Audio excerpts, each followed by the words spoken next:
झारखंड में भाषा विवाद से शुरू हुआ आंदोलन अब 1932 के खतियान को लागू करने तक पहुंच गया है। लातेहार में अब भी मगही भोजपुरी को लेकर विवाद जारी है, तो आंदोलन भाषा से होते हुए एक बार फिर इस मूल सवाल को खड़ा करने की कोशिश में है कि झारखंड का मूल निवासी कौन। बार बार 1932 का ही जिक्र क्यों? झारखंड गठन के बाद से ही 1932 के खतियान का जिक्र होता रहा है। 1932 के खतियान को आधार बनाने का सीधा अर्थ है कि उस समय के लोगों का नाम ही खतियान में होगा, यानी 1932 के वंशज ही झारखंड के असल निवासी माने जाएंगे। 1932 के सवे में जिसका नाम खतियान में चढ़ा हुआ है, उसके नाम का ही खतियान आज भी है। रैयतों के पास जमीन के सारे कागजात हैं, लेकिन खतियान दूसरे का ही रह जाता है। बार बार 1932 का ही जिक्र क्यों? झारखंड गठन के बाद से ही 1932 के खतियान का जिक्र होता रहा है।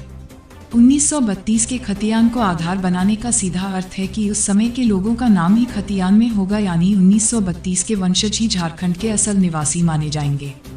1932 के सवे में जिसका नाम खतियान में चढ़ा हुआ है, उसके नाम का ही खतियान आज भी है। रैयतों के पास जमीन के सारे कागजात हैं, लेकिन खतियान दूसरे का ही रह जाता है। क्या है इतिहास? बिरसा मुंडा के आंदोलन के बाद 1908 में छोटा नागपुर काश्तकारी अधिनियम यानी CNT एक्ट बना। इसी एक्ट में मुंडारी खूंट के टीदार का प्रावधान किया गया। इसी प्रावधान में यह व्यवस्था की गई जिसके जरिए आदिवासियों की जमीन को गैर आदिवासियों के हाथों में जाने से रोका गया। आज भी खतियान यहाँ के भूमि अधिकारों का मूल मंत्र या संविधान है। 1831 से 1833 कोल विद्रोह के बाद विल्किंसन रूल आया। कोल्हान की भूमि हो आदिवासियों के सुरक्षित कर दी गई। ये व्यवस्था निर्धारित की गई कि कोल्हान का प्रशासनिक कामकाज हो मुंडा और मानकी के द्वारा कोल्हान के सुपरिटेंडेंट करेंगे। इस इलाके में साल 1913 से 1918 के बीच लैंड सर्वे हुआ और इसी के बाद मुंडा और मानकी को खेवक में विशेष स्थान मिला। आदिवासियों का जंगल पर हक इसी सर्वे के बाद दिया गया। देश आजाद हुआ। 1950 में बिहार लैंड रिफॉर्म एक्ट आया। इसको लेकर आदिवासियों ने प्रदर्शन किया। साल 1954 में एक बार इसमें संशोधन किया गया और मुंडारी खूंटकट्टीदारी को इसमें छूट मिल गई। अब तक क्या हुआ है? 2002 में तत्कालीन भाजपा मुख्यमंत्री बाबूलाल मरांडी ने जब राज्य की स्थानीयता को लेकर डोमिसाइल नीति लाई थी, तो इसके पक्ष और विपक्ष में खूब प्रदर्शन हुए। कई जगहों पर झड़प हुई, कई लोगों की मौत भी हुई। झारखंड हाई कोर्ट ने इसे अमान्य घोषित करते हुए रद्द कर दिया। इसके बाद अर्जुन मुंडा मुख्यमंत्री बने। स्थानीय नीति तय करने के लिए बनाई गई 3 सदस्यीय कमेटी ने एक रिपोर्ट पेश की, लेकिन इस बार आगे कुछ नहीं हो सका।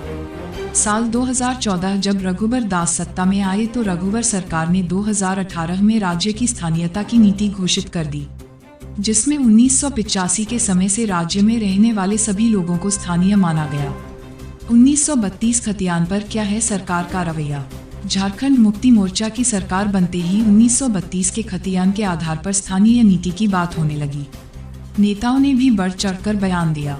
झारखंड के शिक्षा मंत्री जगन्नाथ महतो ने साल 2020 में ही बयान दिया था कि झारखंड की स्थानीय नीति का आधार 1932 का खतियान होगा। भारतीय जनता पार्टी भाजपा की रघुवर दास की सरकार के 1985 के स्थानीय नीति का कोई आधार नहीं है। हालांकि कांग्रेस के रामेश्वर उरांव ने इस पर सहमति नहीं जताई थी। कुल मिलाकर मामला राजनीतिक है, लेकिन सिल्ली के पूर्व विधायक अमित महतो ने इसे लेकर आंदोलन अब तेज कर दिया है। भाषा विवाद ने तेज की जंग। भाषा विवाद ने एक बार फिर इस 1932 के खतियान और स्थानीय नीति की मांग को हवा दे दी है। प्रशासनिक सुधार और राजभाषा विभाग की ओर से 24 दिसंबर को भाषा को लेकर एक लिस्ट जारी की गई।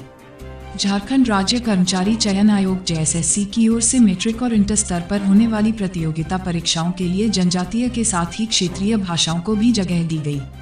क्षेत्रीय भाषा की सूची में बोकारो, धनबाद समेत अन्य जिलों में भोजपुरी और मगही को भी शामिल किया गया। लेकिन इस घोषणा के दूसरे ही दिन से कई आदिवासी संगठनों ने ये दावा किया कि इन दोनों जिलों में भोजपुरी मगही बोलने वाले लोगों की संख्या काफी कम है, इसलिए क्षेत्रीय भाषा की सूची से इन्हें हटाया जाए। आज भी लातेहार इलाके में इसे लेकर आंदोलन तेज है। अगर आपको 1932 का खतियान का यह न्यूज़ आपको पसंद आया हो, तो जरूर से जरूर शेयर, लाइक करना ना भूले। आपका क्या विचार है कमेंट करके जरूर बताएं। आगे और भी न्यूज़ देखने के लिए हमारे चैनल को सब्सक्राइब करें। वीडियो पूरा देखने के लिए बहुत बहुत शुक्रिया।